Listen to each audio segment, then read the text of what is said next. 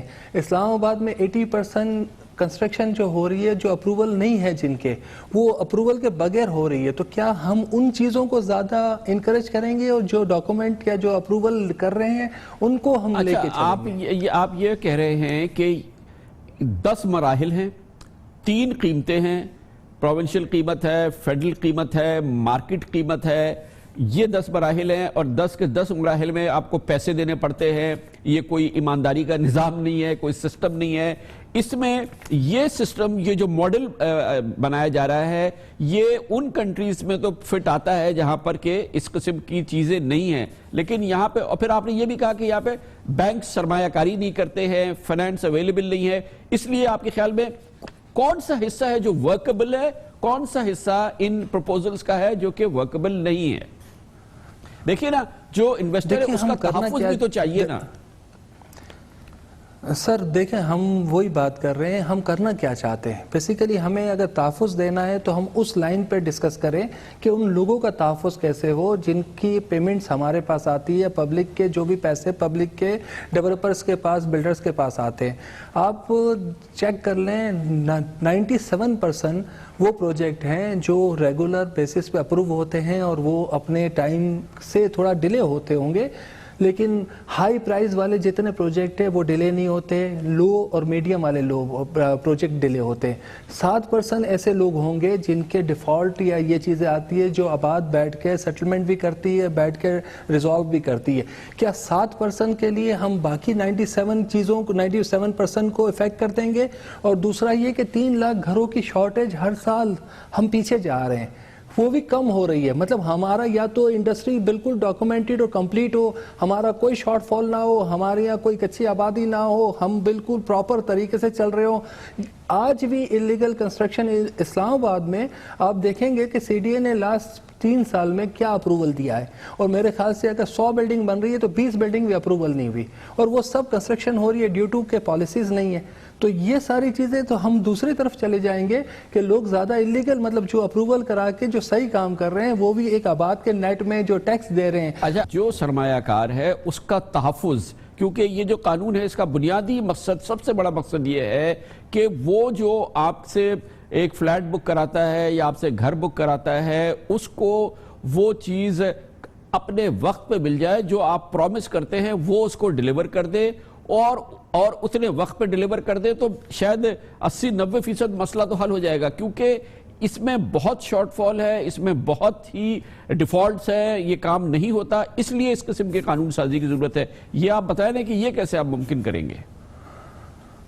سر یہ ممکن ہو سکتا ہے، ان چیزوں کو ہم بالکل ایڈریس کر سکتے ہیں. اس پہ ہم کوئی ایسے شیڈیولز انٹروڈیوس کر سکتے ہیں کہ کنسٹرکشن کے بیس پہ ہم پیمنٹ کریں.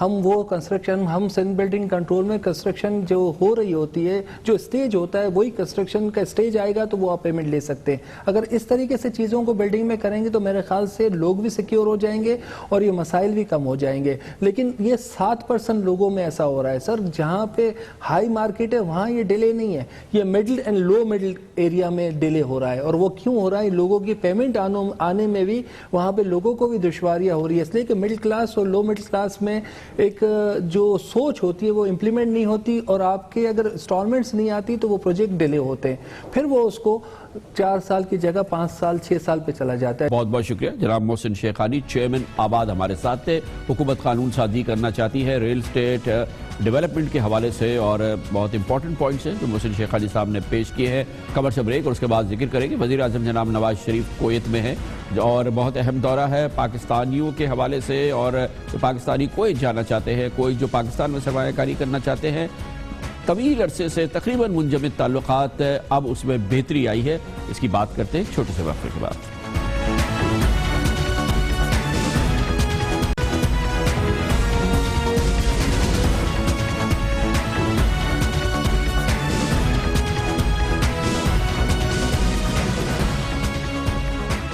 Welcome back. پاکستان کی اور خاص طور پہ وزیر اعظم جناب نواز شریف کی اس وقت کوشش ہے, فوکس ہے کہ مشرق وسطیٰ کے ممالک کے ساتھ پاکستان کے تعلقات میں وہی گرم جوشی پیدا کی جائے جو کہ اب سے کچھ دہائیوں پہلے دیکھنے میں آتی ہے. اس سلسلے میں وزیر اعظم جناب نواز شریف آج کل کویت میں ہیں. 2 روز کا دورہ ہے کویت کا, سرکاری دورہ. کویت کے ساتھ پاکستان کے گزشتہ دہائیوں میں بڑے گرم جوشی کے تعلقات ہوا کرتے تھے. کویت کی پاکستان میں سرمایہ کاری تھی, ہزاروں کی تعداد میں پاکستانی کویت میں ملازمت کرتے تھے اور پھر پاکستان کویت کا تیل خریدتا تھا. دونوں ملکوں کے تعلقات میں بہت گرم جوشی ہوتی تھی, لیکن یہ تعلقات میں کمی آئی اور اس میں ایک بڑی جھٹکا لگا جب 1991 میں عراق نے کویت پہ قبضہ کیا.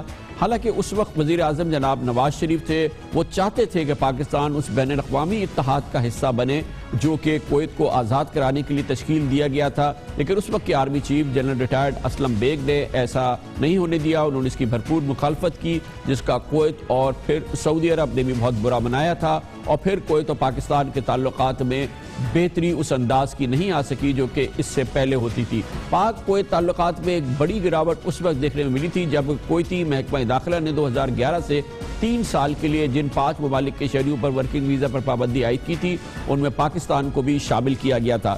اس دورہ کویت میں کیا خاص ایسی بات نظر آ رہی ہے جس سے کہا جا سکتا ہے کہ پاکستان اور کویت ایک دوسرے کے قریب آ رہے ہیں اور تیزی سے قریب آ رہے ہیں؟ یہ جاننے کے لیے ہم جائیں گے کویت سٹی, جہاں پر موجود ہیں وفاقی وزیر برائے سرمایہ کاری اور چیئرمین پاکستان انویسٹمنٹ بورڈ جناب مفتاح اسماعیل. بہت بہت شکریہ مفتاح صاحب. کیا خاص بات ہے سربراہان مملکت کا دورہ, اس قسم کا دورہ ایک روٹین کی ایک چیز ہوتی ہے, لیکن اس دورے کے حوالے سے ہے کوئی ایسی خاص بات جس کو ہم کہیں کہ یہ خاص دورہ ہے؟ تو خاص یہ جیسا کہ آپ نے اپنے ابتدا میں کہا کہ جو پاکستان کے روایتی تعلقات کویت سے اچھے تھے, وہ چند سالوں میں ہمارے پاکستانی بھائیوں کو وہاں پر ویزا نہیں مل رہا ہے, چاہے وہ کاروباری حضرات ہوں, چاہے وہ لیبر یہاں پہ ورک کرنے کے لیے آ رہی ہو, ہم لوگوں کو ویزا نہیں مل رہا تھا. تو میاں نواز شریف کے ایجنڈے کے اندر نہ صرف کہ باہمی سرمایہ کاری کی بات تھی اور دوسرے اور تعلقات کی بات تھی, لیکن ایک بات یہ بھی تھی کہ پاکستانی جو لوگ یہاں پر ہیں ان کو ویزے کی فراہمی جو ہے وہ آسان ہو جائے. اور میاں صاحب نے یہ بات جو ہے وہ امیر سے بھی اٹھائی, یہ بات وزیر اعظم سے بھی اٹھائی, اسپیکر سے بھی اٹھائی, دوسرے دیگر لیڈران سے بات کری, اور بڑا اچھا پازیٹیو مثبت جواب ملا ہے ہم کو کویت سے. اور ہم انشاءاللہ امید کرتے ہیں کہ جلد ہی پاکستانیوں کے اوپر جو ریسٹرکشن لگی ہوئی ہے یا جو بین لگا ہوا ہے یہ اٹھ جائے گا. بہت بہت شکریہ جناب مفتاح اسماعیل, پاکستان کے وزیر برائے انویسٹمنٹ جو کہ کویت سٹی میں اس وقت وزیر اعظم کے ساتھ ہیں. اس کے ساتھ ہی ہمارے آج کے پروگرام کا اختتام ہوتا ہے. کل آپ سے پھر ملاقات ہوگی. کل تک کے لیے کامران خان کو اجازت. اللہ حافظ و ناصر.